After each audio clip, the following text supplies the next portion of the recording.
Greetings once again, my friends, and welcome back to Why We Geek, the show where we take a piece of geek culture, doesn't have to be, but usually it is, and we take it apart, we dissect it, and we show you why we love it, and in some cases, why we love it so much that we want to fix it. Today, we don't necessarily have to have that problem, because now that we're into the holidays, it's kind of nostalgia fest for everybody. I like to call it nostalgia fest, because we have two subjects that I think are going to be more worthwhile to bring in during the holiday season than any other, and today we're talking Nintendo. But first, let me go ahead and introduce my panel of fellow geeks and fellow awesome guys in general. You might actually recognize both these faces from the Geek News Reviews and Opinions podcast as we discuss all things Nintendo. And let me go ahead and introduce the defender of the Mushroom Kingdom, Brinton Volley of Brinton Volley Gaming. How you doing tonight, Brinton? Wonderful, because we're talking about Nintendo. Exactly. And then also, he wants to be the best like no one ever was. I'm also going to introduce Alex Short, the Shadow Blazer himself. How you doing, Alex? God, I am so out of it right now because I seriously thought we were recording Star Wars tonight, but that's okay. I can think on my feet just as well. Spoiler alert, that's next month. Yes, tonight is Nintendo and all things awesome in Nintendo. Now, the cool part is about doing things like this, just like I did with the horror podcast with Stephen Romney in October, is that with something as broad as that, you can eventually go back to it and you can dissect it a little bit more. And that's really what I'm hoping to do with Nintendo, because what can you do to further dissect? You can talk about the specific eras of the consoles. You can talk about the franchises that they have. You can talk about specific developers. I'm sure at some point I'll want to do a Why We Geek on Shigeru Miyamoto. Probably the day that the security hauls him out of the building. But that's just going to be the way it goes. But today we're talking Nintendo in general. And the main reason that we're talking Nintendo is Nintendo's had a what I would like to call a very productive year. Could it have been as productive as any of the other major console developers? There's some debate on that, but they did release a console this year. They did have some major game releases happen in the meantime, so there's plenty of stuff to be able to take apart and see not only our love for Nintendo, but also our hope that our love for Nintendo can extend moving forward.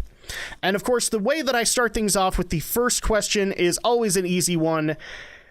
And that is why, or what was your first moment playing a Nintendo console, playing a Nintendo game, and what was the moment that actually got you hooked into being a fan of Nintendo?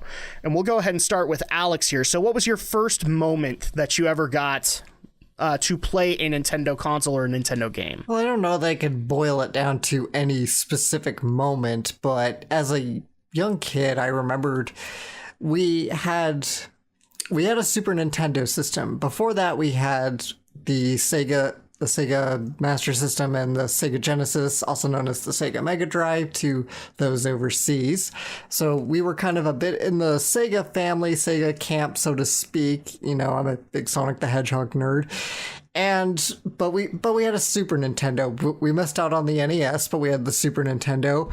And I don't know how, when, or who got the Super Nintendo, but it was just there, and I played video games all the time, so I'd always bounce between playing different consoles. I played the Sega Genesis, then I played the Super Nintendo, and I remember fondly playing games, especially like Donkey Kong Country 2, and eventually 3.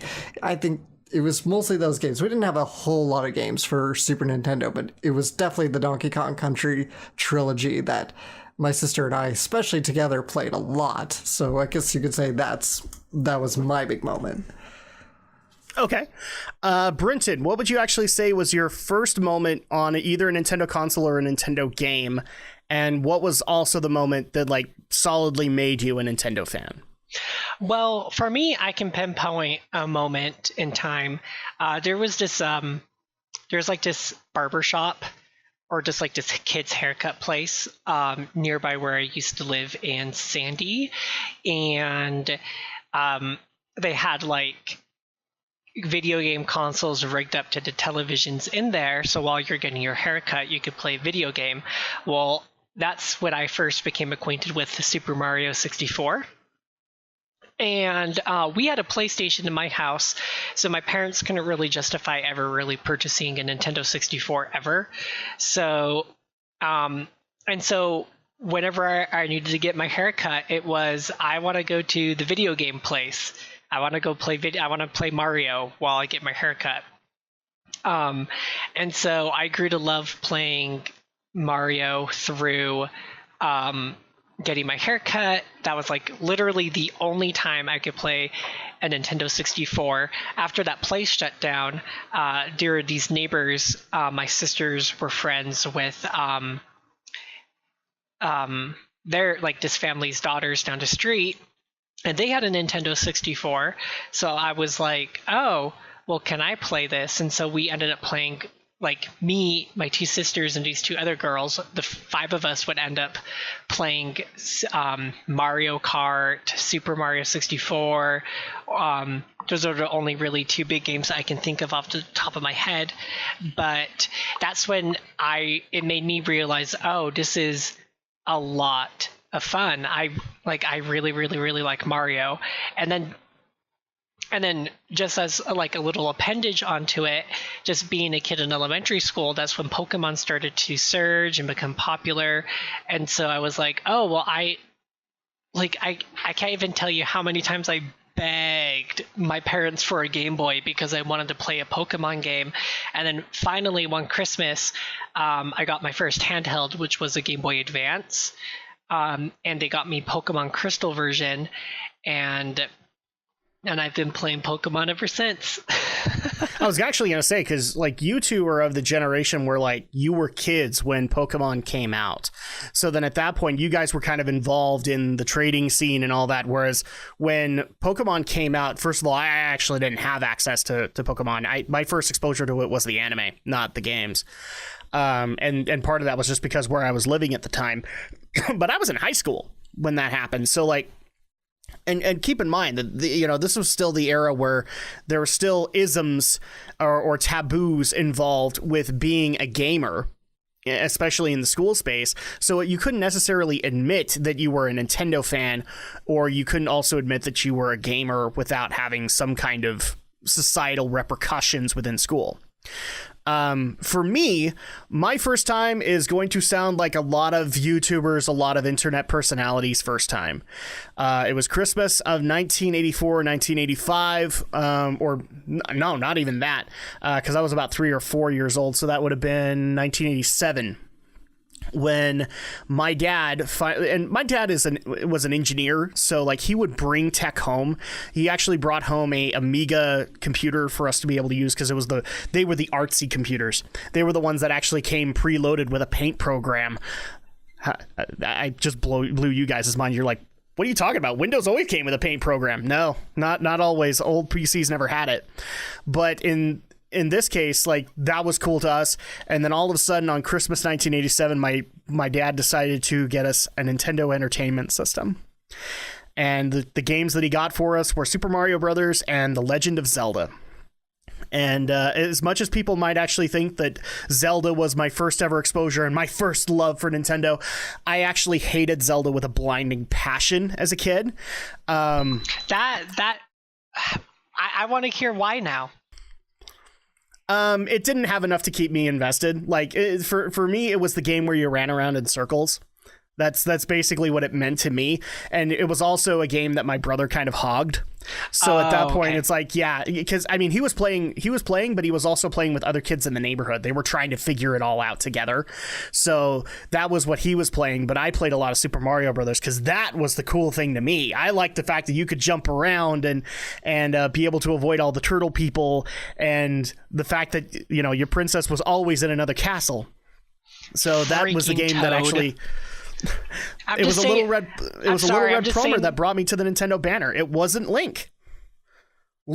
I didn't come to love Link until much, much later with A Link to the Past.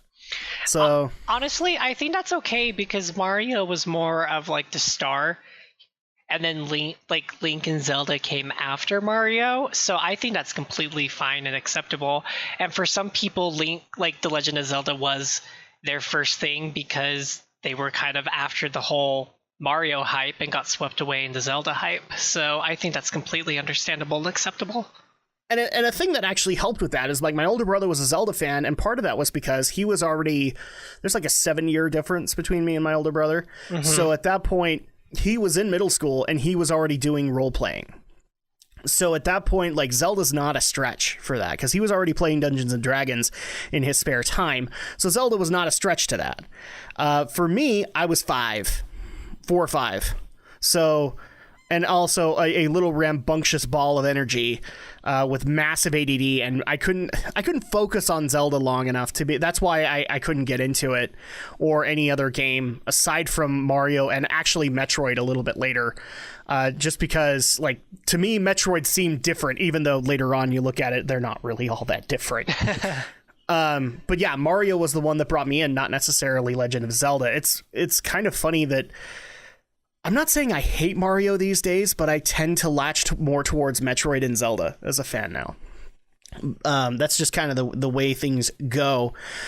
The next question that we actually need to get into is, Nintendo's been around the block for a while.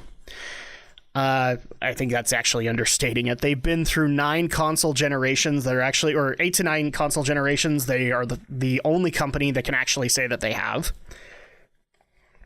So the next question is, of the various console iterations that have come out, what is your favorite console that you've ever owned by Nintendo? And by that, I mean you had the most games that you loved on it, you have the most nostalgia for.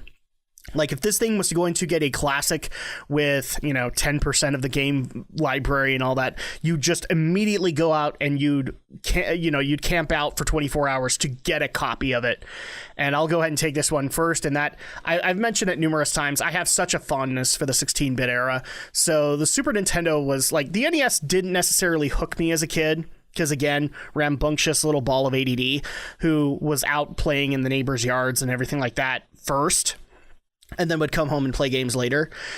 The 16-bit era was where I actually latched on, where there was a lot more games that I have nostalgic memories for, I have love for, and so yeah, I will always love, or 16-bit is just my, my go-to console generation if I'm just looking for pure nostalgia.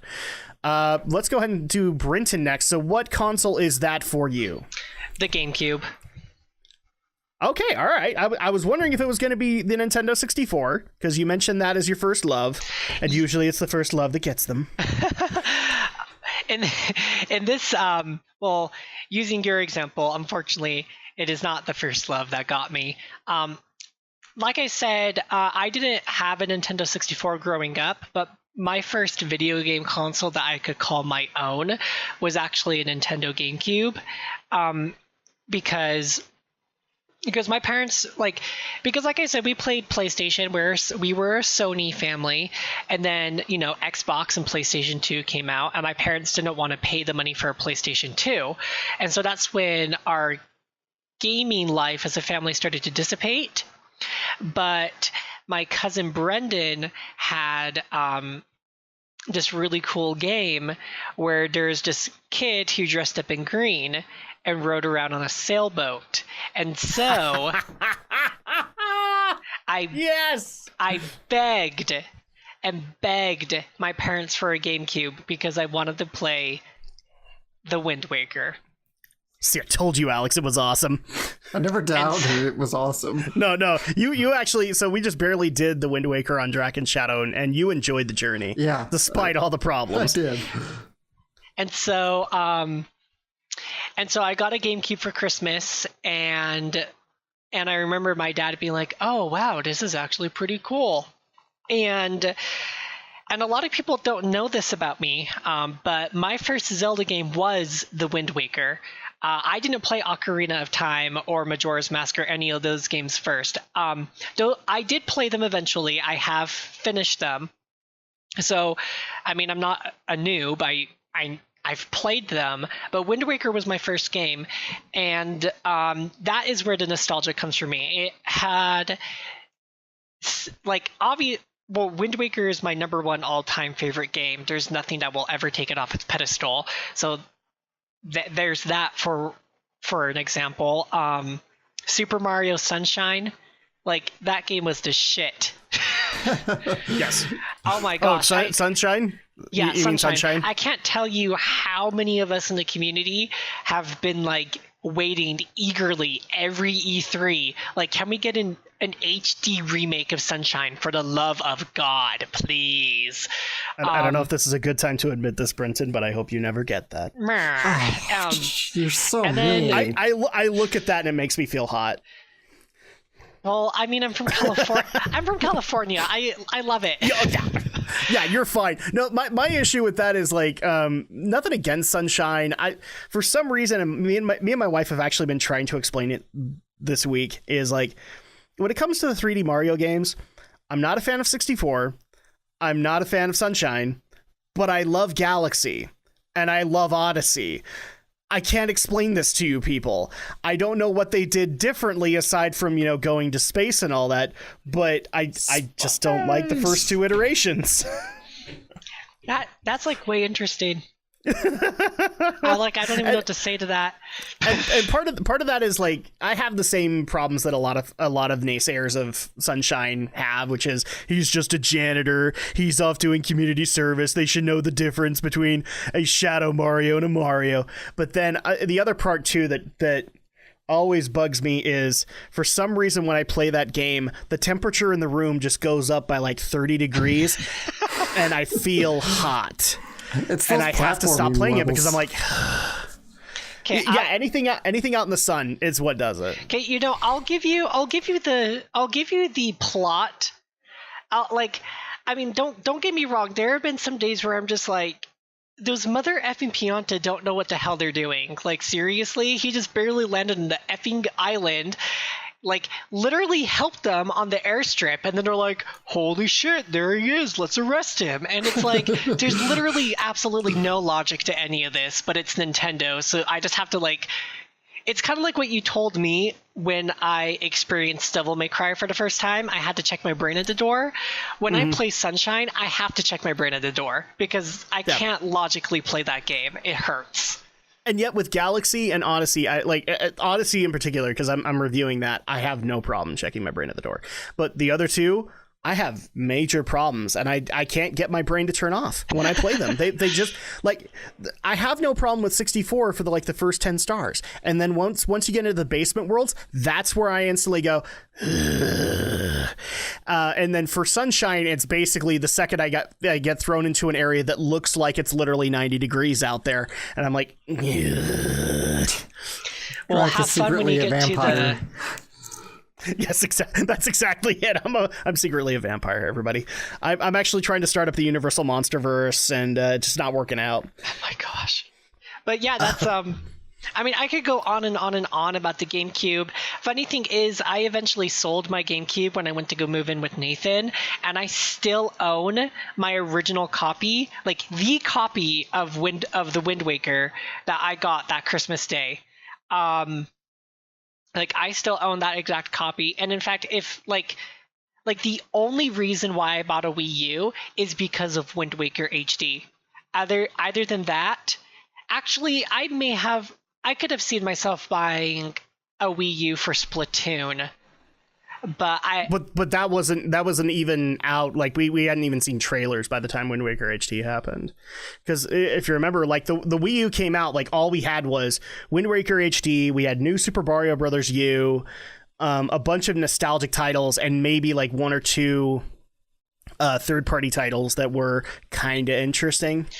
Well, yeah, the point I'm trying to make is if we did not have Wind Waker HD, I would have been more like Alex and bought a Wii U at the end of its life, not at the beginning, like I ended up doing. Exactly. So, like, again, the Wind Waker holds a very important place in my life and in my heart, and there literally has to be something so moving in order for Wind Waker to be knocked down to number 2. And as of how old was I when I played Wind Waker? 13. It's been over 10 years, and there still has been nothing to knock it down from number 1. And I rave about a lot of games. Yep. Like, well, and the GameCube era had a lot of stuff actually going for it. I know that was the first time when people started calling that the kiddie console because it was inexpensive and they literally built it so that a kid could drop it and it wouldn't hurt it. And it didn't help either that like a lot of the monikers of it were Smash Brothers, the debut of Pikmin, but then you also had awesome titles that I know I don't give this series a lot of credit, but Metroid Prime changed the equation quite a bit, especially to those who call this the kiddie console, and yet you had such an adult-based game come out for it. Let us not forget that Capcom was able to bring back Resident Evil from the brink on that title with not only a remake of the original Resident Evil, not only a prequel, which for some strange reason makes even less sense than the first game. And then finally, the only console that got this for the longest time was the GameCube, Resident Evil 4. That game was on the kiddie console. Just let that sink in for a little bit. Anyway, we've neglected the Shadow Blazer, so what is your favorite console generation? Mine is also the GameCube. haha. Now, I mean, it is funny because, like I said, I had the SNES. We also had the N64.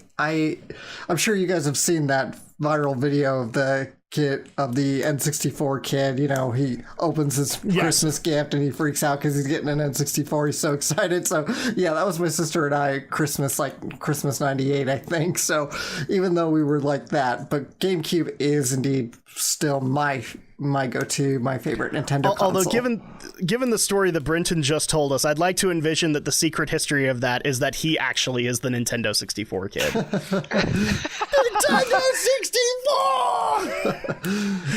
I wish I would have. I probably would have I would have died if my parents ever gave in to me wanting to get a Nintendo 64, but they just they did not budge one little bit.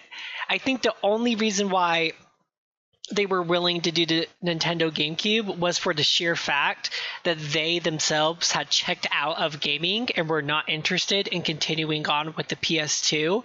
Therefore, they were okay justifying, oh, well, if this is something that he wants, then yeah, sure, why not? And we ended up playing like Mario parties on it as a family anyway. So we moved on from being a Sony family to a Nintendo family. It's just what happened. Yeah, and yet the irony here is that we brought up Alex's Wii U, and he has jumped the ship yet again because he actually sold his Wii U and now has a shiny new PS4. Yes, but I'm also getting the Switch in the not too distant future. You are, yeah. So you are. I'm partially to blame for this because we've given him a lot of exposure to the Switch recently. Yeah. Well, good on you. It's not a blame. It's more like an applause. I'll get you a trophy. Yeah. I really can only blame myself for getting the Wii U at pretty much the tail end of its life cycle, considering by that point we were already getting the NX rumors and there was already a lot of good speculation that it was going to be coming out really soon. But I guess I just justified it to myself. I think I got a bit more time than I think, and lo and behold, as the worst possible timing ever, pretty much exactly a week later, we got the final NX reveal as the Switch, and we got the release date. And I was kicking myself all day long because I was like, oh my god, I literally because you could have put exactly. You could have put that money instead of going to the dying Wii U. You could have gone to the blossoming Switch. Yeah, I should have, but oh well, that's where we'll get into the future. So anyway, on to my GameCube story, my wonderful GameCube Odyssey. So GameCube was, I want to say the first, I think so. I'm trying to, because I bought a PS2 also shortly sometime. One of the two came first, I can't remember which, but I did partly pay for the GameCube myself, my own allowance, my own money. I had some help from my older sister, of course. She was nice enough to pitch in, but the GameCube was partly one that I partly bought for the first time ever. That was 2003, so I was probably about 13 or so. And a big, obviously, huge motivation. I said it before. I love Sonic the Hedgehog.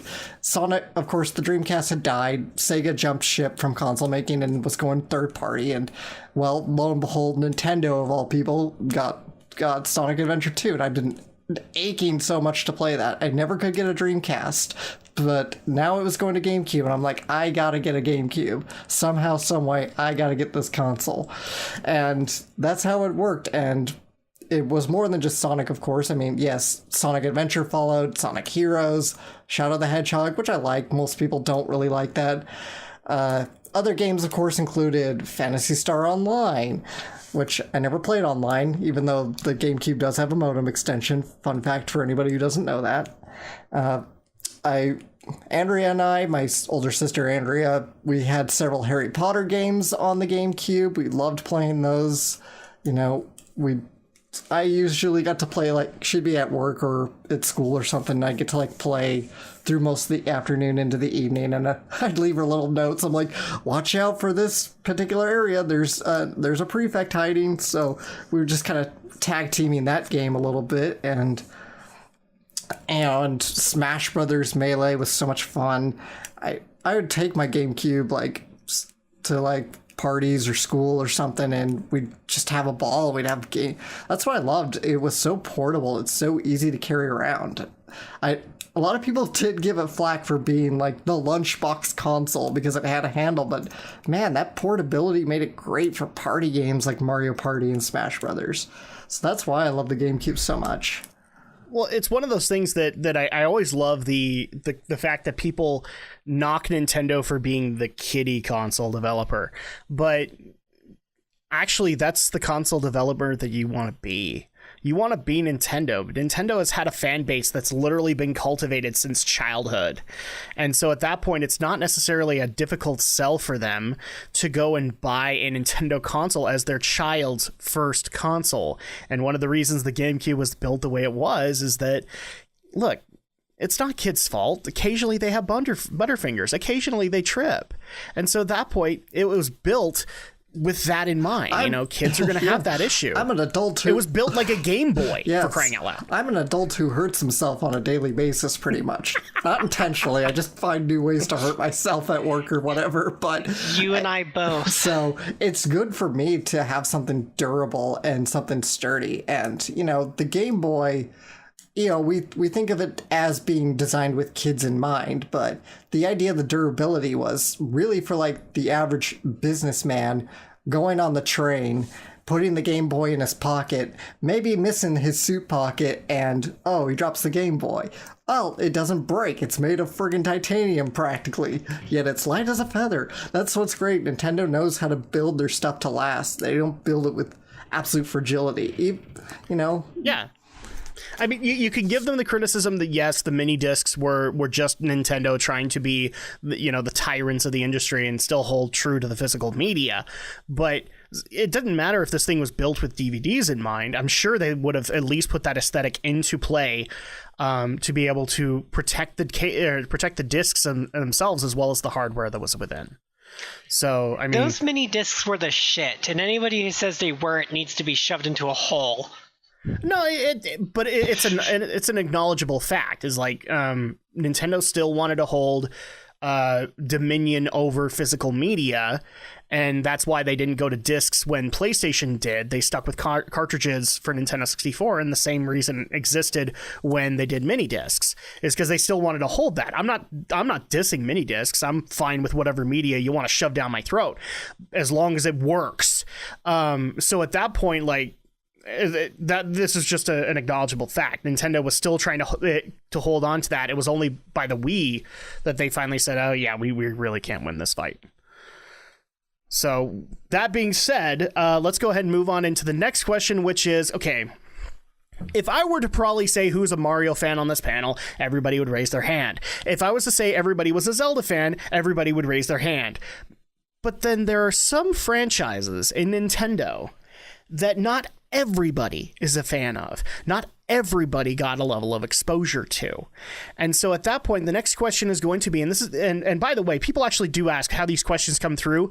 They are not only produced by our listeners of the Why We Geek podcast, but also just general stuff that I see online that gets asked about people's love for a particular thing, including Nintendo. And so the next question is actually from a listener. What is one, and I'll even give you a second one if you want it. What are two franchises that you love from Nintendo that not necessarily everybody else does either? And the reason and for that ruling, I'm actually going to toss out Mario and Zelda. The reason being is that everybody's a fan of it. And I know Alex was like, dang it, because I just barely became a Zelda fan.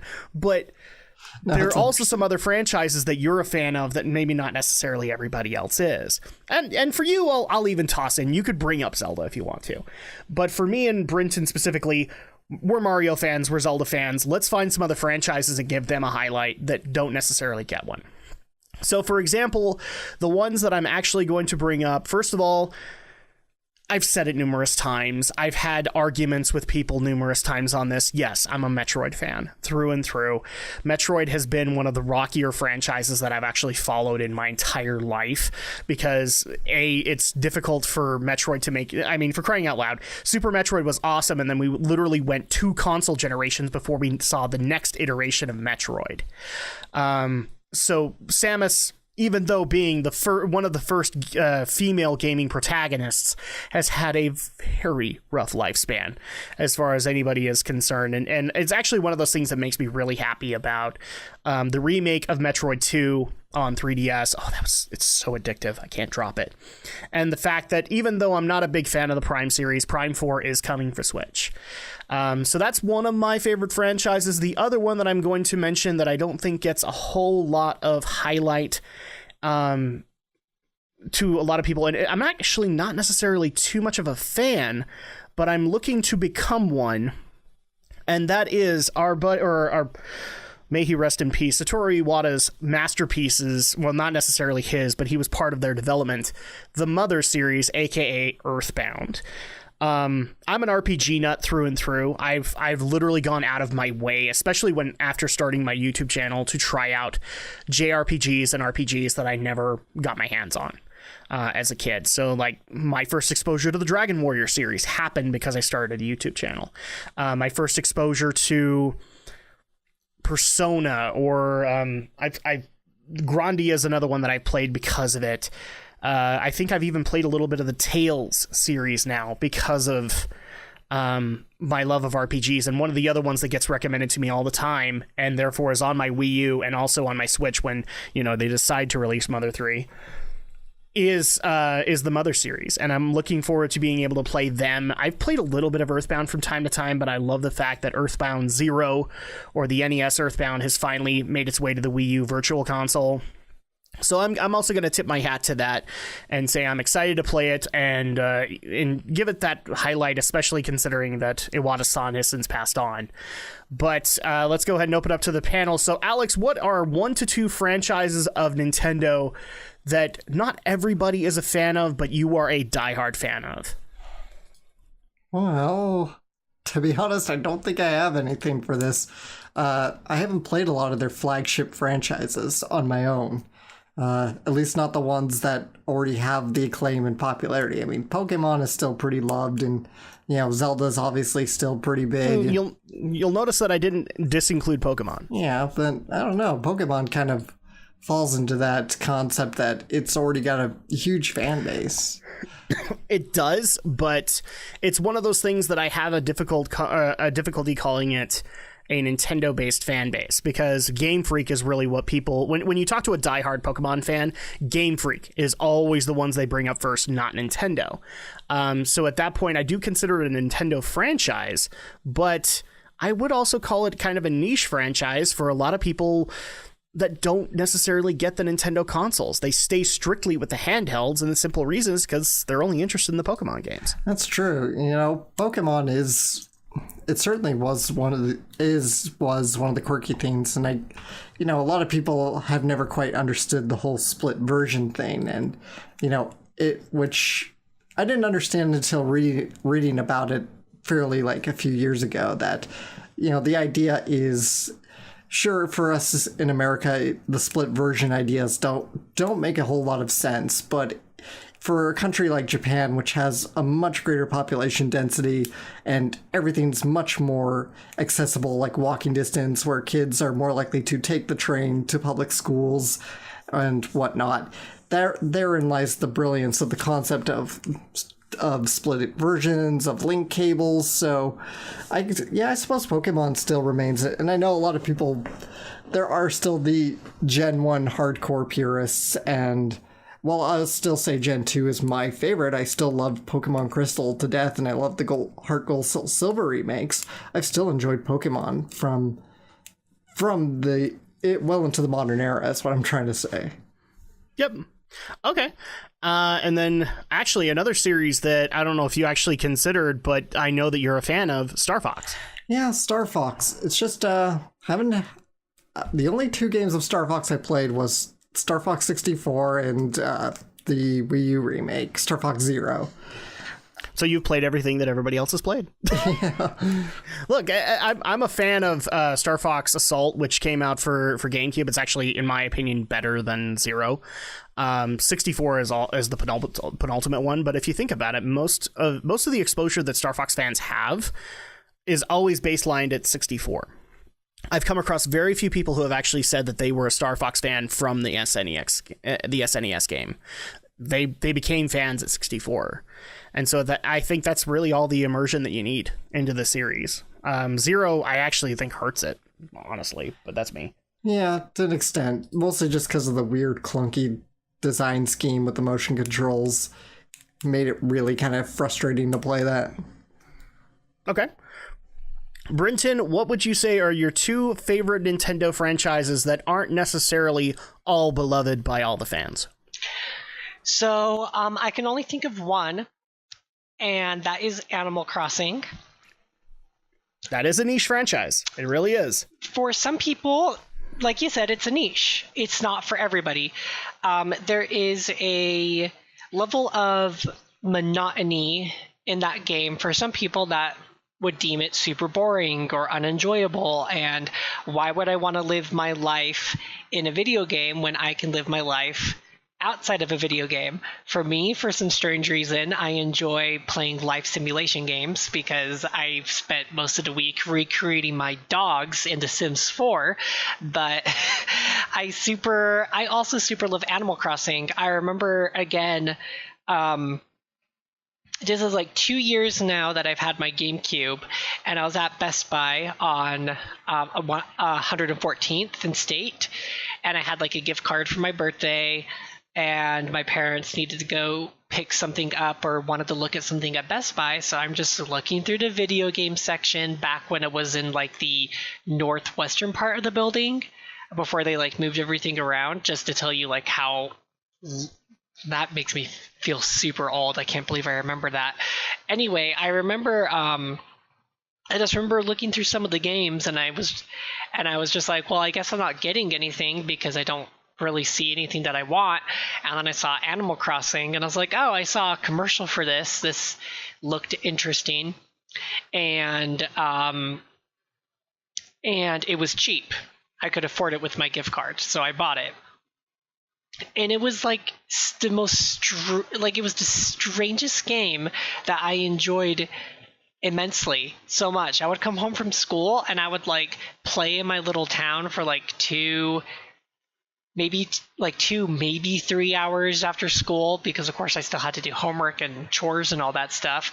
But I got like my dad involved, my sisters involved, and in like one town you could have 4 people playing in there. So it got to the point where like my sisters had their own little house, and whenever I was playing, the other animals would be talking about like my siblings' characters. I would like buy stuff for my sisters and send it in the mail. They would do the same thing for me. We would help each other out and trying to get our like house loans paid off. It was just like the most relaxing, fun game that I just grew to love so much. And I never played Wild World, but I did play City Folk, which I didn't enjoy as much. And then and then I bought a Nintendo 3DS specifically to get New Leaf, which the whole idea of you're the mayor, you get to choose how to run the town, you get to choose stuff to build in the town and like build it up. That was just like revolutionary to me, and I was like, oh my gosh, this is like the best way to like evolve the franchise and evolve the series. And then today as of when we're recording this podcast, the Pocket Camp app just went live. So I have that sitting on my phone, and I'm probably going to start building up my little camp as soon as we're done, as I'm going to bed. And so I'm just that person. I fit into the niche. I was just like, yeah, this is fun. This is something that I enjoy. I love interacting with these little animals. I loved, getting little gifts, doing things for them. It wasn't boring to me. And just because of like my love for it and just how much I raved about it, I've actually been able to get people to give Animal Crossing a chance, especially with like New Leaf being its most recent like console version. And I've had people come back to me and be like, yeah, that was actually a lot more fun than I initially gave it. And I'm glad that I gave it a chance. So okay. Very cool. So you have Animal Crossing. Was there another one that you wanted to list in there? Or? Nope, just Animal Crossing. I can't really think of any other franchise that I have a really huge passion for that maybe, a select group of people may not. So I actually find it funny that you brought up Animal Crossing, because if you and me had talked like 10 years ago, I would not have understood where you were coming from. I would have just been like, like that would not be a game that I would ever have picked up. And then a couple of years ago, Stardew Valley just happened to come out, and now I completely understand that viewpoint. I don't know if I would ever. I still kind of have a little bit of an issue with the way things look in an Animal Crossing game. Like I never liked Big Head mode as like a cheat, and that's like my only beef with the Animal Crossing franchise is like I don't like big heads. That weirds me out for some weird reason. But Stardew Valley is that for me. Like, I cannot begin to explain to people why that's fun, but I actually have to end my day playing it. I have to end my day going to go pick up my perp snips and my turnips out of my farm. I have to go try and get Abigail that one extra gift so that I can romance her. And I cannot begin to explain to you why I have to do this. But it's strangely zen-like. It's strangely relaxing to me. And it doesn't help that this thing's on the Switch now. I take it to bed with me. I mean, my wife gets mad. I mean, that isn't that just the best though? I mean, obviously I have New Leaf on the 3DS, but I don't always carry my 3DS around with me as much as I should. But I carry my phone everywhere with me. So now when I'm like in my fourth period, just because I proctor it more than I teach it, then I should say, when I'm in my fourth period, while the students are doing their homework, I'm going to be sitting there just like, building a camp. Yep. So now that we've covered all of this stuff, we've covered the best, and I think it's only fair because Nintendo, for most fans, has had its ups and downs, that we discuss some of the downs. And so the thing that in particular I'm going to bring up, we brought up our best console, like our favorite one that we like to bring up to people and is like our nostalgia fest. What would you actually consider to be your least or worst console that Nintendo has actually made in your lifetime? So I'll go ahead and start this one, and I don't even need to think about it. And some people are going to get mad because I'm a hypocrite or whatever, but when looking back on it, I don't have a whole lot of good things to say about the Wii. The Wii is not necessarily a generation that brought a lot of stuff to the table for me. It did bring out Mario Galaxy and Twilight Princess and Skyward Sword, but then it also brought Metroid Prime 3 Corruption, which is a walking... what's the word I'm looking? Walking carpal tunnel inducer for me. And on top of that, just a lot of the mechanics being based around waggling and the motion controls. That was really cool at the very beginning. It's like, oh my gosh, we are the controller now, and that's amazing. And as the generation wore on, you really started to see the problems in that argument. and why I didn't necessarily want that as a control scheme for every single game that I played. So much so that I was actually really happy when the Wii U got its announcement. I wasn't excited for the games. I was excited for the Pro Controller. I was like, yes, I get a controller again. I was very happy about that. But the one that I have the least good memories for, unfortunately, is the Nintendo Wii. As much as I love the games that did come out for it, I do have complaints about them.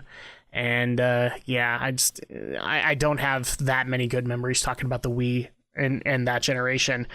Let's go ahead and start with Brinton next. So what would you actually consider to be your worst or at least least favorite Nintendo console?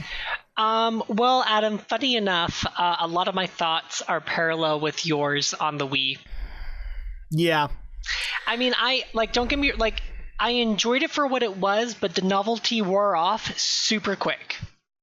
And I actually played Twilight Princess on the GameCube because I couldn't get a Wii. Why could I not get a Wii? Not because my parents didn't want to buy one, because I couldn't find one for a year and a half. And see, this is where Alex is getting a little uncomfortable, because the funniest thing is, it's funny that you brought up your older sister, Alex, because you know how I got my Wii. Mm-hmm. And so Alex or Brinton brought up the problem. Okay, it was not easy to get. It was not in a great amount of supply. And so the reason I have a problem saying that the Wii is my least favorite is because, well, my wife actually got me my Wii. Like, she actually was able. We were both saying like we would help each other, and if we saw another Wii, we would let the other know. And I don't remember why she went there, but she went to our local FYE, which has since been closed down, and just so happened to go and get I think it was a CD or something. And all of a sudden they're like, well, is there anything else that we can help you out with? She's like, do you have any Wiis? They're like, as a matter of fact, we do. It's like, do you have two? It's like, yeah, give me 2 Wiis. And she actually bought me my Wii right then and there. Wow. And, yeah, so you didn't know that? No, I did not know that. My Wii is a gift from her, and actually, it's one of those things that made me melt down and say, I must marry this woman. She understands me. So if somebody bought me a Wii, good Lord, I'd be like, I'm yours. I'm good to go. Do you see my dilemma here? I don't want to call the Wii my least favorite console because she gave me that, but at the same time, yeah, I just don't have too many good memories with it. No, Adam, the thing is, your good memory with the Wii is the fact that at the time, your future wife had purchased it for you because it's like, hey, look, I found this. Here you go. For me, that's kind of similar to what my dad and I did for each other. We decided, because ultimately it came down to, I will purchase it. I will buy it with my own money because I had a job at that point. And so my dad and I made a deal. He said, okay, if I find one, then I'll just purchase it and you pay me back. And I was like, okay, deal. And he found one and I kid you not, in all the places he could have found a Wii, he found one in Ephraim, Utah. Okay, that's great. And so he calls me because he was taking my sister and one of her friends down to a But Mormon. Before we go any further, we should probably clarify. Ephraim is I want to say farm territory? It's roughly? Search up Snow College, for whoever's listening, search up Snow College, Utah, and then you'll be able to find links to Ephraim, in which you'll then be able to find Google Maps, and then you'll see how freaking small and literally where it is. It's in the middle of nowhere in the state. That's why we're laughing, people, is that it makes zero sense why a Wii would be out there, honestly. It's a small little town. There's a college, a 2-year college, and a Walmart, and that is Ephraim, Utah. Which, aptly enough, that's probably where the Wii was, in the Walmart. Which is where my dad found it. And so I paid him back because he was taking my sister and her friend down to a Mormon activity in Ephraim, Utah. And then on his way back, he was like, I'm just going to check. saw two Wii's, called me, and was like, Brenton, should I do it? Should I do it? And I was like, where else are we going to find one in Salt Lake City? And so I paid him back. I held my promise. I paid him back. I bought Mario Galaxy that very night before I got home from, like, I got off work, bought Mario Galaxy, was playing it the second I got home because my dad had set up the Wii and everything. All I had to do was turn it on and just like create my little Mii character. And so, I mean, yeah, that was like a good memory I had. I enjoyed Mario Galaxy. But other than that, I didn't like the Smash Brothers. I didn't like Mario Kart on the Wii. I played Skyward Sword on the Wii U, but I hated the motion controls in Skyward Sword.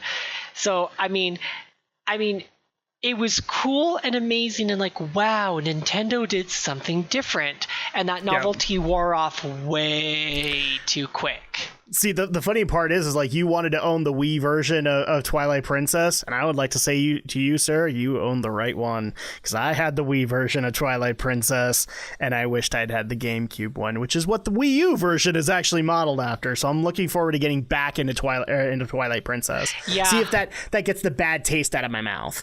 The funny thing is, I ended up eventually buying a Wii version of Twilight Princess, like a couple of. Yeah, like 2, almost 3 years ago, just to try it out, and I literally never played it again. Yeah. I was like, I'm so glad that I was one of those people who had to wait the extra month to play it on the GameCube, because like I said, the GameCube is is the console that I enjoyed the most, and so I was happy to play it on the controller. But yeah, like I mean, people now talk and gripe and bitch about like not having amiibo availability. You did not understand Wii availability. I had amiibo availability becomes available within that same year. I waited a year and a half before I could even find a Wii. Not even like, they've become available, but like still find. Like a year and a half later, they were still difficult to find. It was so bad, people, that I'm not going to name names here because I don't want to get people in trouble. But people might remember, like, after a while, Nintendo eventually started cracking down on resellers of the Wii. And in particular, one of the people that... so my exposure to the Wii first was my older brother. My older brother pre-ordered it. He had 2... I want to say like they were probably close to like 10 years old at that point, and his third child was like in toddler years. So it made sense for him to go out and get this thing and for people to enjoy it in his family. And it was actually awesome because he invited all of us to go and join him when he picked up the Wii and to try it out. So we were all... his family, as well as me, who was recovering from knee surgery, and my little brother and my older sister, we all went over there and we played the Wii until about 2 or 3 in the morning. And that was actually a really awesome thing. But we also went with one of my brother's friends, who is a cherished family friend to this day. And he actually, because I don't know how he knew that this was going to be the right thing to do, but he actually bought 2. One for him and one to resell online. And we all just looked at him and went, why would you want to do that? I mean, this is no reason to go out and buy that. But this guy was a smart guy, okay? This guy was in a very high money profession. And we didn't realize that there was going to be a problem in the market. And he made bank. Because he went off and resold that thing on eBay. I think he sold it for, so the Wii was like $200, I think. He sold it for $500. Holy and somebody crap. bought it. Somebody bought it, so he actually got a net gain out of it. He not only, he paid $500 roughly for all the Wii stuff, and he made that back just from selling one of them. Now, granted, Nintendo cracked down eventually, but I think his happened before the crackdown happened, so he wasn't technically in trouble. But yeah, that's how hard it was to actually secure a Wii back in the day. That's how hard it was. Alex, I don't think we've actually gotten to you yet. So your least favorite Nintendo console? Well, for me, it would have to be the Wii U. Not just because I jumped on so late in the cycle. Again, that's my own dumb fault right there. But for me, the Wii U really just was not as good as I really had hoped it would be, since I kind of first saw some of the early hype. I think it was like E3 when I got kind of hyped for it. It was like E3 like 2014 or something. I got hyped for the Wii U, but actually experiencing the console, I didn't like it that much, to be honest. The whole novelty of the gamepad just wasn't enough there, because so few games utilized it. I think the only game that I ever saw really make any kind of use out of it was, well, it was, I'm trying to think. It was Shantae Half Genie Hero, which you could either play the game on your... It was a little like Breath of the Wild, where you could either play the game on your gamepad or on the TV. The only difference is Shantae ran it completely simultaneously, so that could be a little distracting if you weren't careful. But I had... Yeah, you're talking a feature that's been involved in a lot of the remakes. Wind Waker HD actually has that mode too. Yeah, so... but I think Twilight Princess HD had that mode as well. Most of them do. It wasn't very portable, right? The gamepad just wasn't portable. It had awful range. I couldn't I could play it off. For example, where I'm situated in my house here. I have a little bedroom, and just like not even down the hall, barely like a few feet from me is our sort of basement family living room kind of ish. It's got a big TV. That's where I like to play my games. I couldn't even like take the gamepad from that TV room to my little room, just a mere few feet down the hall here, few steps, without it losing signal, losing range. I would have to keep the console pretty much close to my proximity. So the Switch has completely remedied this problem, no doubt, by having much better portability options. And unfortunately, whether it's just through bad development or just through my own bad internet service connection here, my Wii U could never connect to our home internet. So I was kind of out of luck there.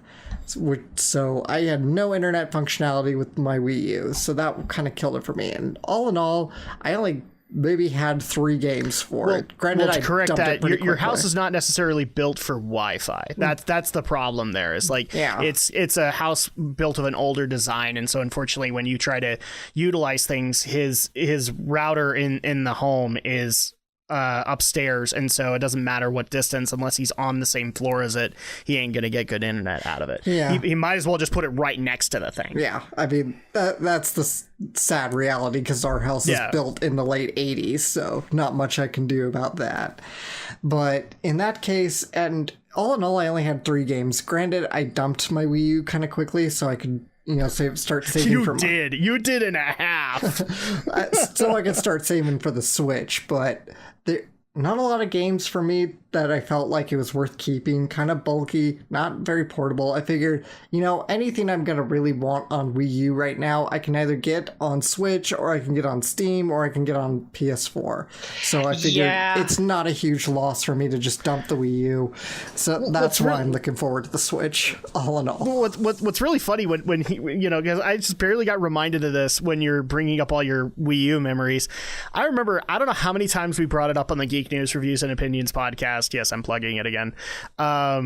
When you had just barely become a guest, this was before Brinton had ever shown up, but how many times do you remember, like, we asked, like, is this the game that is going to get you to consider buying a Wii U? Like, how many? We had to have asked you like 30 times, Probably Alex. So. Because like Smash came out and was like, is this going to be the one? And you're like, nah. I think I'll go for the 3DS version, but I'm not really interested in the Wii U version.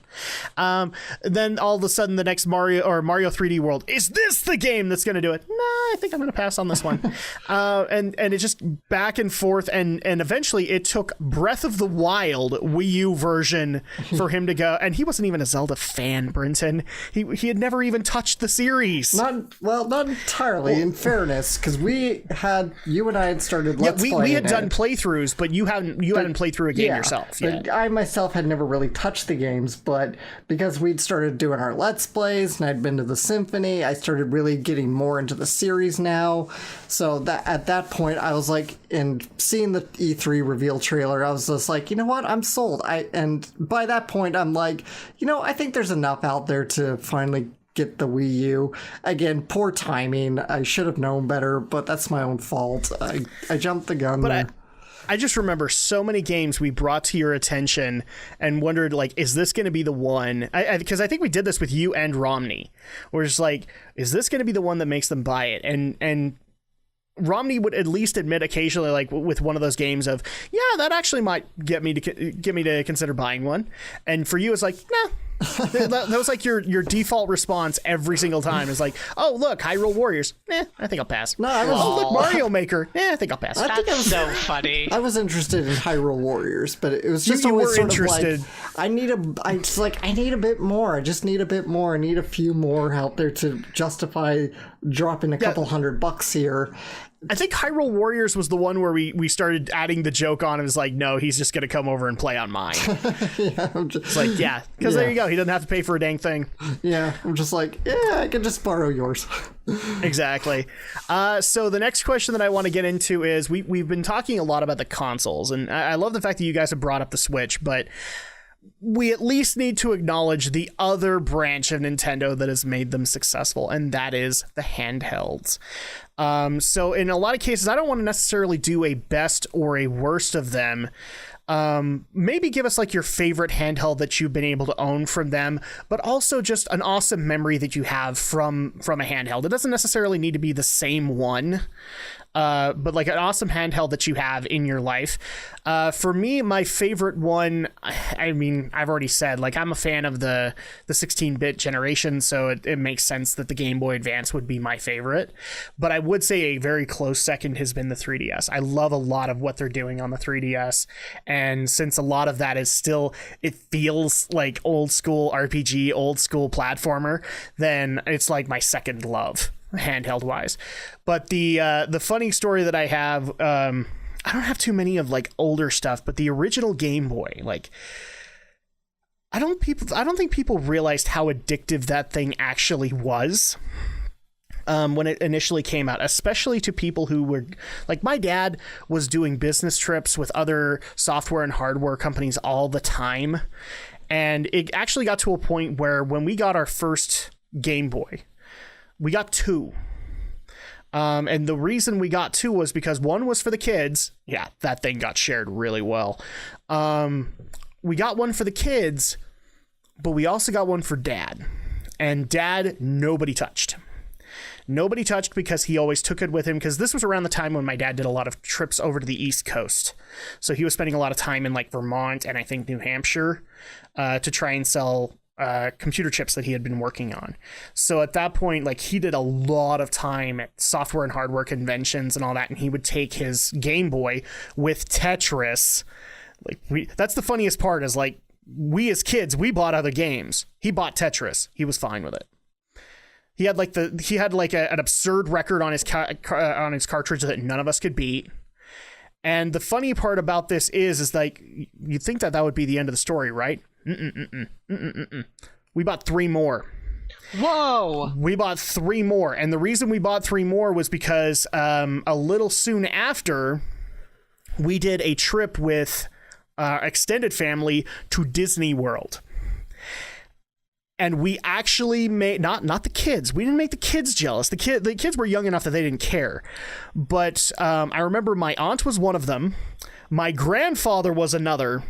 And I can't remember who the other one was, but they actually got super jealous of me and my dad playing Tetris on the plane. So we actually ended up, as Christmas presents, buying additional 3 other Game Boys for these other people. That's the power that had. And here's the thing, too. Here's the part that made me laugh even more. I didn't know what my aunt did until much, much, much later. She was in politics around that time. She was working, I think, for an Ohio congressman. And she was playing Tetris in her off time. That's so funny. Yeah, that's how crazy that was. My grandpa still to this day, his only favorite game was ever Tetris. And whenever we would ever play games around him, and granted, like we played a lot of games around my grandfather, he just kind of sit there and just look at us like this. This was always his stance that he always took.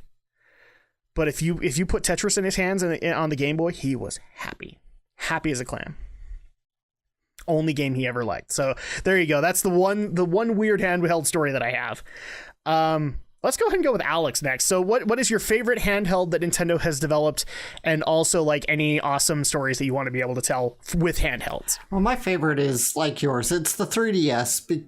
The 3DS is by far still my favorite handheld. Even though I've played a little of the Switch handheld, it's good, but the 3DS has just given me so much good access between new Pokemon games, but a lot of stuff like through the Virtual Console that are like small digital titles only, or maybe I didn't get the physical copy, but I saw this in the eShop, and I'm like, yeah, I want to try this game now. I want to get this game.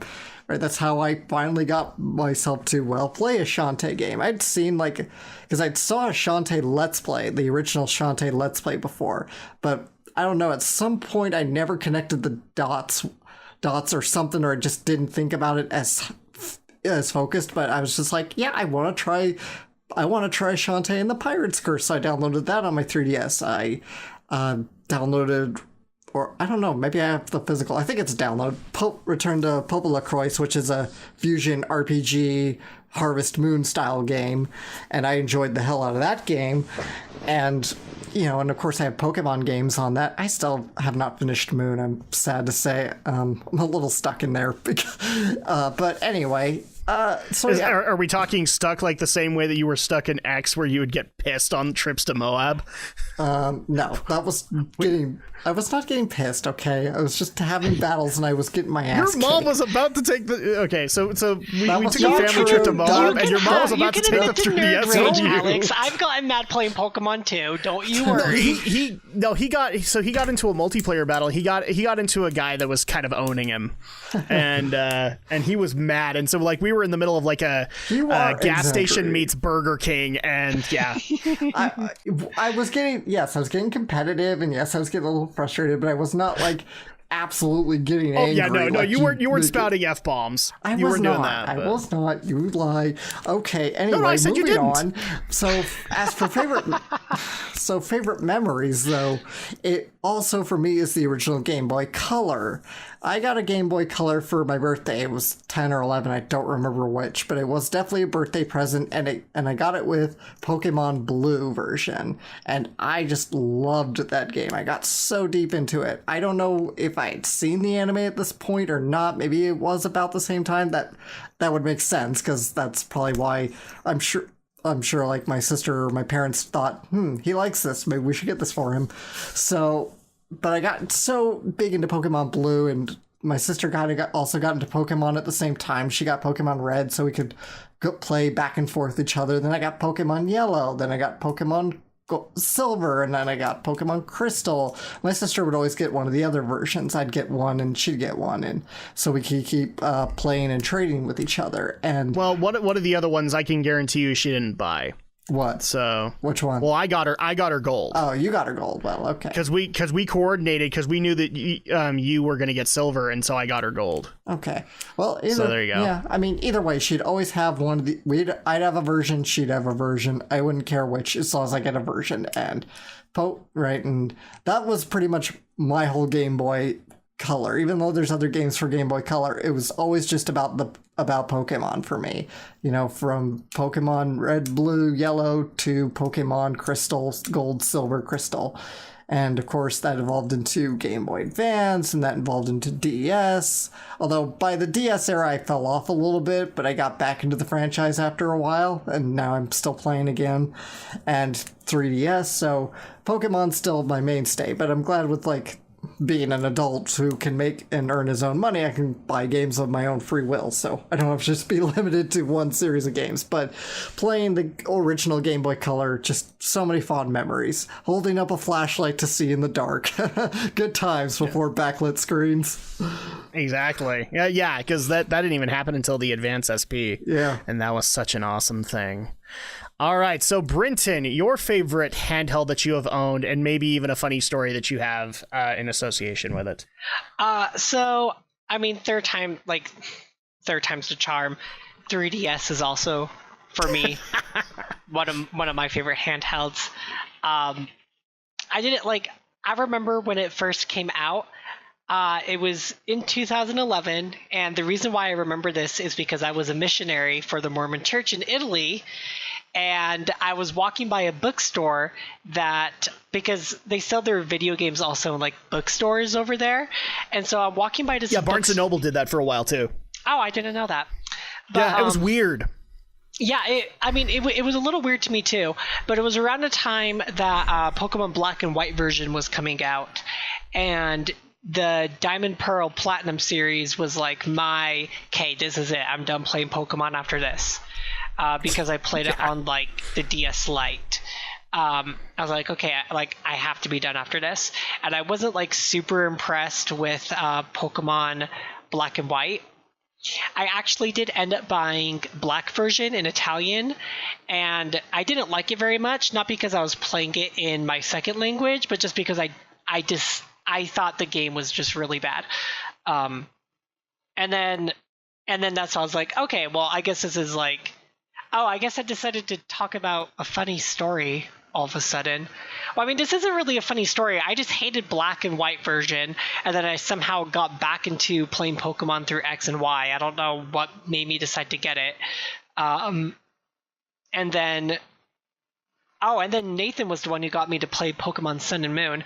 But anyway, I remember seeing the 3DS on these shelves in Italy, and I was just like, you can play in 3D without 3D glasses.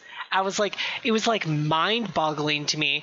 And I mean, it's only 2011, but still, like, that was only 6 years ago. So it was still like mind-boggling to me because technology, even at the start of this decade, was still fairly like growing.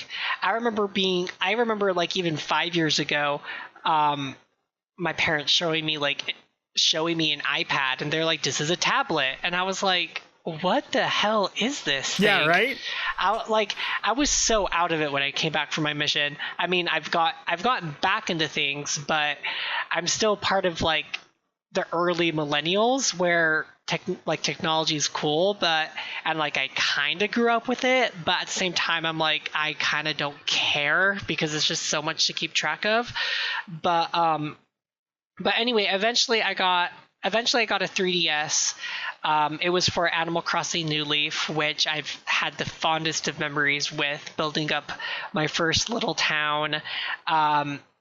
It was also like all around the time, like I was approaching a year after I had come out to family and close friends, and so I had like a bunch of like little animals that coincidentally just had the most perfect things to say to me at all times of the day, and I was just like, oh my gosh, this is like giving me so much motivation just to stick true to who I am and not worry about whether people think about me. And this is all just like fictional video game pixels of animals that obviously can't exist ever. Yeah. That's actually one thing I've been told about the Animal Crossing series is like if you have problems with like winter depression or stuff like that, pick up Animal Crossing because they will always cheer you right the F up. Oh, so quick. And so, in fact, when Nintendo had announced their new Nintendo 2DS XLs, Nathan and I were super interested in getting it, but because I actually have digital games on my new 3DS XL, and because Nintendo just hasn't figured out that you should just be allowed to link all your games to your Nintendo profile, I just don't want to give up Animal Crossing Happy Home Designer and a few other electronic games I have on my 3DS. And so I was like, I passed because I don't want to give up on those games. And I'm happy with what I have. So yeah, that's what I can say.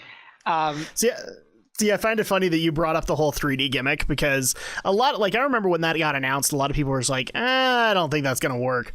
But I do remember I wish I could remember the guy who actually said this, but it was literally the day that the 3DS got announced on like on the show floor at E3. This Alex Jones-esque guy actually stepped onto, it wasn't even Fox News, I think it was like CNBC or something like that, and he was just immediately going off, don't you guys see the actual problem? The 3DS will give us all eye cancer. It will accelerate the growth of tumors within your brain. Because of the 3D mechanic, it was actually going to do that. And what made this even better was he was immediately going off also into the whole concept of, and the fact that this actually has portable Wi-Fi, don't you see what they're actually trying to do? They're going to create portable opium dens that we all go into and that we never leave. And by that point, the only company that had actually come out and said that they would sponsor open Wi-Fi, especially for the 3DS, was McDonald's. That's so funny.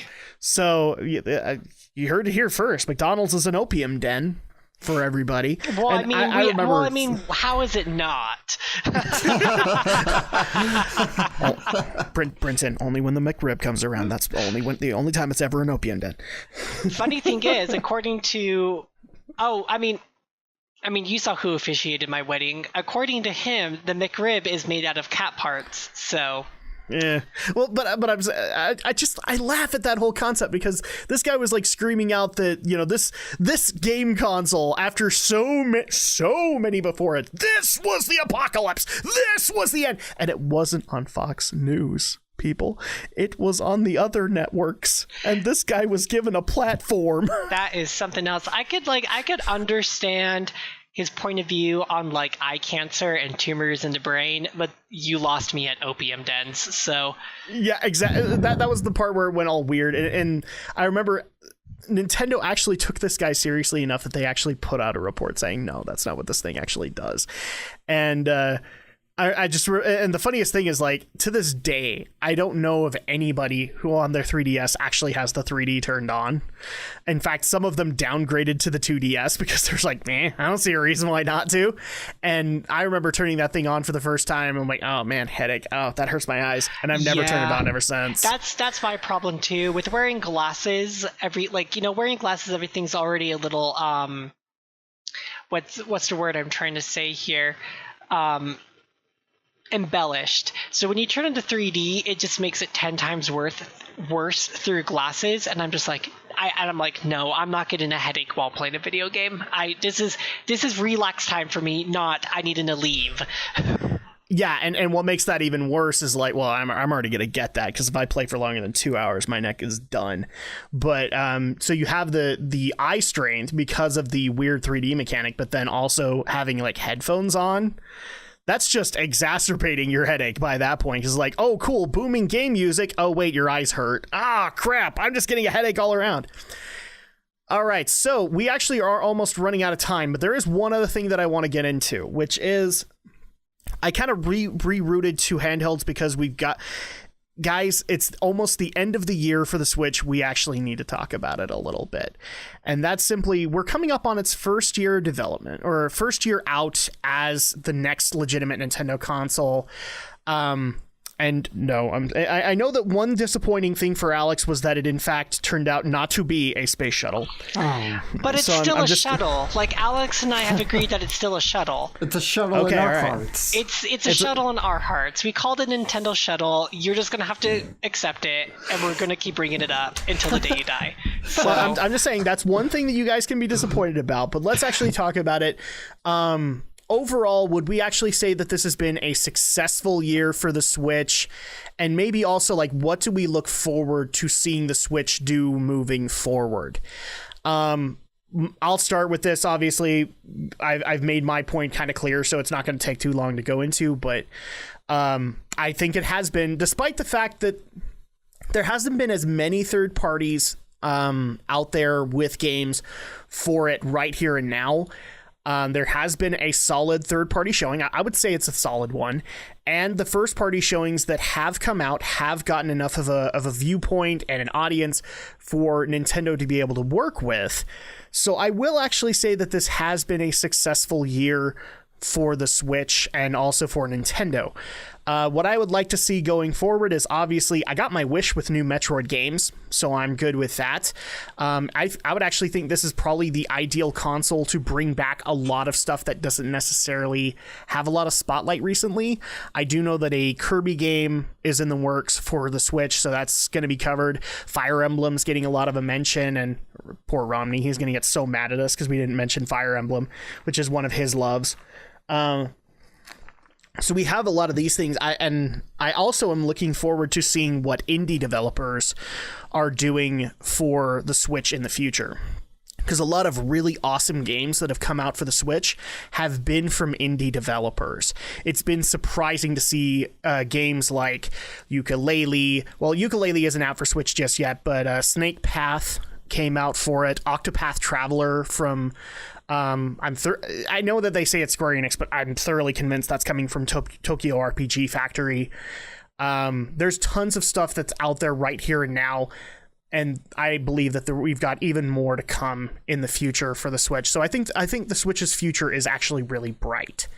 Brinton, where are you standing on it? Where are you standing on the Switch this year? Like, has it done well, and what are you looking forward to or would like to see improved in the future? Yeah, I think the Switch has been a major success. I think this is definitely what Nintendo needed coming out of the era of the Wii U. I am one of those who advocate for the Wii U. I personally did enjoy the console. I am also wise and know that there are faults to it, and I don't ignore the faults, but I also don't ignore what the Wii U did well. But I do note that there were too many faults that the Switch was able to essentially, I guess this is a bad way of saying it, but essentially able to cover up and then rise Nintendo from its ashes. I think Nintendo has had a phenomenal year. They've had so many awesome game releases. I mean, Breath of the Wild just won the Golden Joystick Game of the Year award, which is amazing. I think Breath of the Wild absolutely 100% deserves that in every capacity. Yep, and I think the Video Game Awards list got leaked somewhere, and somebody was actually saying that Breath of the Wild is up for a number of nominations, it's but not also leaked, it's officially published. Yeah. But there's also been talk that Odyssey and I think Splatoon 2 also made the lists. Not in the Game Awards, no. Odyssey did, but not Splatoon 2. Splatoon 2 is fun, just because I can actually play it with people. I mean, I guess if we want to kind of get into... if I want to get into a little bit what they could do better, I think a really awesome patch update for Splatoon 2 is allowing you to join a party with people, and that way you don't have to join friends randomly and then hope that you get put into the same 4-person team. Because one thing that really bothers Nathan and I is that our win to lose ratios are very different, and so I typically end up on the team that is that's been put together because they're less likely to lose, unfortunately, compared to the team where Nathan is more likely to win. I mean, occasionally I do win, but it really sucks because it's like, oh, there's my husband in the distance. He's covering up this patch of ground that I need to cover up for my own team, but I don't want to splat him. That's not fun. But then I end up anyway, because it's like, well, he's either going to splat me or I'm going to splat him. Like, either way, one of us is going to lose. And so that's when it becomes like, that's when it's not super fun. But I still enjoy Splatoon 2. I loved Breath of the Wild, and I'm looking forward to the additional story content coming out sometime in the next month, because that should be coming out sometime soon. I mean, obviously, I love Super Mario Odyssey. Oh my gosh, that game is incredible, and I'm like going through it very slowly because it's a Mario 3D platformer that we've been waiting for such a long time, and so I'm just trying to soak it all in, even though I know that completing that game is going to take a very, very long time. But as adult gamers, that's kind of what we want. We want a game that's going to last a while. Nathan did get a strategy guide though, so if I end up getting to a point where I'm like, okay, I just can't find this effing moon, then I can just look it up and kind of get on with it because there's already been a few times where I've had to refer to the strategy guide because I'm like, I don't know what I'm doing here. Yeah. And then obviously there's been also like a ton of awesome indie games. Fire Emblem. That's actually one thing that I'm really happy about with this console generation. Like in the previous one, Xbox kind of dominated the indie scene. Yes. In this one, like at the beginning, it looked like Sony was going to dominate, but as things have gone on, that's not necessarily the case. Xbox has their dedicated indie developers, Sony has their dedicated ones, and so does Nintendo. And that's the best part about that, is like now we can get some interesting ideas for people who solely develop for the Switch. Exactly. And then lastly, just because I want to get Alex a chance to speak before we end off of the show, but if also one other thing that I think that it could improve upon, I mean, yes, I'm excited for Animal Crossing Pocket Camp on my phone, but I want my Animal Crossing Switch, damn it! I kind of wondered if that was going to get brought up, but yeah. Oh no, Nathan! Like I can see your frustration there. Like both Nathan and I were like excited. We're like, "Ooh, Pocket Camp! Yay! Where's our Switch version?" Like, I mean, gratitude. Crickets. I mean, it's like yes, we're grateful, but still, gimme. Like, what the actual hell, Nintendo? Like, in my honest opinion, I think that was. If there was a failure that Nintendo had this year, it was no Animal Crossing for the Nintendo Switch. Yes, I am saying it even though I have Pocket Camp on my phone waiting to be touched. I am still griping that there is no Animal Crossing for the Switch. I'm saying it here now, and that's all. Mic drop. I'm done. Mic drop. There you go. All right, so Alex, now you're the only one here who doesn't have a Switch, but as we could tell, you've had tremendous buyer's remorse when it came to the Wii U versus the Switch. So at that point, like, how would you, since you've played a lot of the Switch games that I've been able to try out, as well as be able to see some announcements that you've been excited for or frustrated with, how do you feel that the Switch has done in its first year, and what do you think, what do you look forward to in the future, and maybe also one other thing you think Nintendo could improve upon?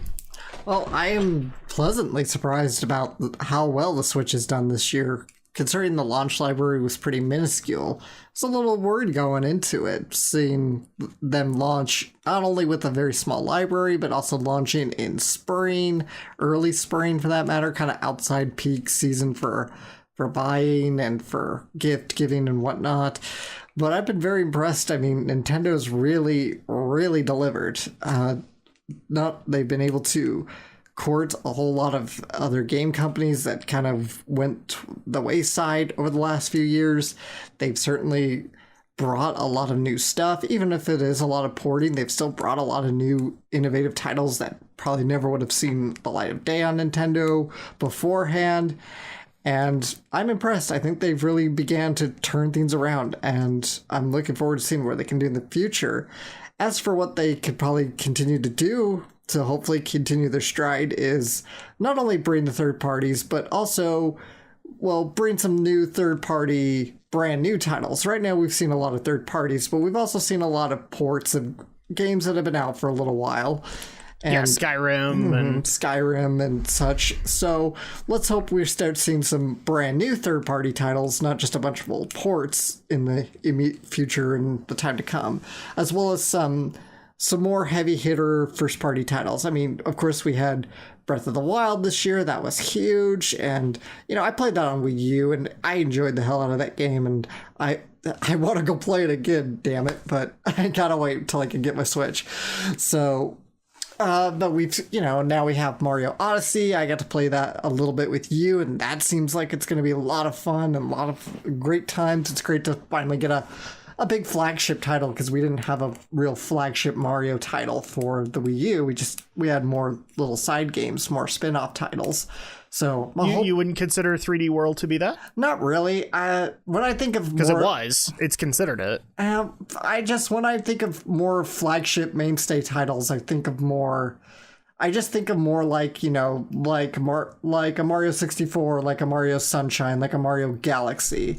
There's your problem is because 3D World was supposed to be a merger. It was supposed to be a merger of the 3D Mario mechanics plus New Super Mario Brothers. So that I can see where your problem was. Yeah, it's just that I don't like to, when I see like Mario World, I think of it as more of a throwback title.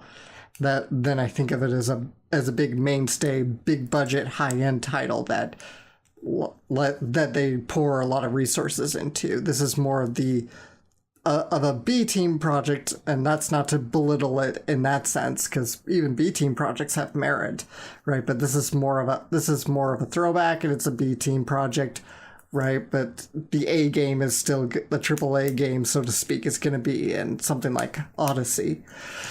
So I guess that's my piece. Is I'm thrilled that the Switch is doing well. I think they've done great this year. Their sales are showing for it, and I want to see a great mix and match of some really innovative and great third-party games that are new, as well as some great first-party games. This is definitely a year where we can honestly say that this is not a year where Nintendo's handheld has had to carry the company. The Switch has been able to do very, very, very well. Even the nostalgic, because we're bringing this from Wii U, they've done fairly well. Like Mario Kart 8 Deluxe has had a really good shining in there. I would dare say Splatoon 2, even though it is a sequel, is another one of those, Wii U being brought over to here, because Wii U doesn't change a whole lot or Splatoon 2 doesn't change a whole lot to the formula. So at that point, even though it's a sequel, a lot of people look at it that way. But Breath of the Wild, Odyssey, they've been solid successes and at the beginning and end of the year. So that's definitely a helpful thing. One negative thing that I was kind of hoping one of us would bring up, so I'm going to go ahead and bring it up, is we still don't know how the online system for the Switch is going to work. We don't have that yet. We don't have a virtual console. We don't have anything like that. And so that's like the one thing that I would really like to see going forward. We've had snippets here and there, but I want my virtual console on the Switch, damn it. I completely forgot about that, because that should have started already by now, according to what they talked about at like the conference in February and in summer. Well, they bypassed E3. They didn't even talk about it there. They waited until August, I think, and then they gave us like a snippet, and that's all they've given us. Like they basically said that things would start off for free, and then there would be a monthly fee, or not a monthly. I think it was a yearly fee you'd have to pay. Yeah. I completely forgot about that. The thing that worried me about it was that they were talking about doing new variations to the Virtual Console instead of making them more, instead of just bringing out the game, but making them more competitive. So like if you ever played those NES remix games where it was basically like you have to accomplish this weird task within the game, that's what they were thinking of doing with Virtual Console titles. And guys, one of the biggest things that has been a seller for me, both for Wii and Wii U, has been the Virtual Console. And so I want that in there. The only Virtual Console that there is to speak of right now on it is there's a bunch of Neo Geo titles on it. I don't know why they're there, but they are. And so at that point, it's like, I really wish they just released the Virtual Console already, because I really want to own like I want to see what games that they're going to bring out for it. So that's like my only gripe, is I want to see this online system. It needs to be out there. I don't know why it's taken so long for Nintendo to implement it.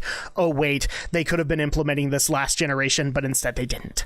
That's the problem.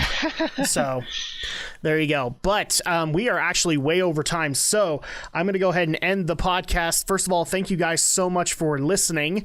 And also thank you so much to the panelists for showing up to discuss all things Nintendo. And if people want to reach out to you guys to not only experience your awesome YouTube content, but also maybe clarify on some of the things that you brought up in the podcast, Alex the Shadow Blazer, how do they get a hold of you? Well, the best place you can find me here on YouTube is my channel, Shadow Blazer 3000. I produce anime-related content, reviews, lists, the occasional Let's Play. And if you want to follow me on social media and always be up to date of what I'm talking about, or just when I publish out a new video, then follow me on Twitter at AlexJShort. All right. And Brinton Volley, how do they get a hold of you? You can be found on YouTube at Brinton Volley Gaming. I produce Let's Play content. Currently playing Final Fantasy VII. Finally getting through the rest of that Let's Play and getting to the end of it. Slowly but surely. And I can also be found on Twitter at bvolley01. All right, and if people want to get a hold of me, the best places to do so is, first of all, check out my YouTube content, which is youtube.com/drac2326. People might have noticed that Why We Geek isn't necessarily showing up there right off the bat. It's because now we have a full-on RSS feed, and I'd rather feature that first and then eventually bring them over to the YouTube channel later. But you can check out youtube.com/drac2326. I do Let's Plays, vlogs, reviews, mostly of gaming, but I do tackle other geeky things along the way, so you guys have plenty of stuff to look forward to on the channel. You can also reach out to my Facebook page, which is at DracLP on Facebook, and you can check out all the content there, as well as you can reach out to me on Twitter at Drac2326. And finally, if you want to be able to support and help out the podcast, the first place that you can go to is our RSS feed or our Podomatic page, which is whywegeek.podomatic.com. And that's where the episodes are going to go up first, and then eventually they will make their way to YouTube as they go along. But I want to give like a good month or something like that before they actually reach YouTube, so that the podcast viewers on iTunes and whatnot can actually get access to it. And we actually are on iTunes too. You can check out Why We Geek, and it'll get you right to the page there. And if you want to follow us on social media, you can do so on Twitter at Why We Geek. And you can leave suggestions for upcoming episodes or leave your feedback there. In fact, if you want to leave direct suggestions, you can also email us at whywegeek@gmail.com. And we do have a Facebook page, but I'm having a little bit of issues trying to get everything set up so it's easier to search for. So I'm not going to give that right away, but stay tuned for that, and we'll get that information to you as quick as we can. I think that's all. Have I done all the necessary plugging? Yes, I have done all the necessary plugging. Thank you guys so much for continuing to support the podcast. Even though it's almost in its first full year, it's been an amazing trip to be able to get this going. And I'm already working on next year's agenda for Why We Geek and getting all the episodes put together. So, and also, once again, thank you to the panelists for showing up on this one. But that's going to go ahead and do it for us. So thank you guys so much for watching, and we will be back in December, where we'll be talking about the next biggest fandom that has ever existed in all of geek culture, which kind of got spoiled earlier, as we'll be discussing Star Wars. So we'll see you guys next time for the next Why We Geek.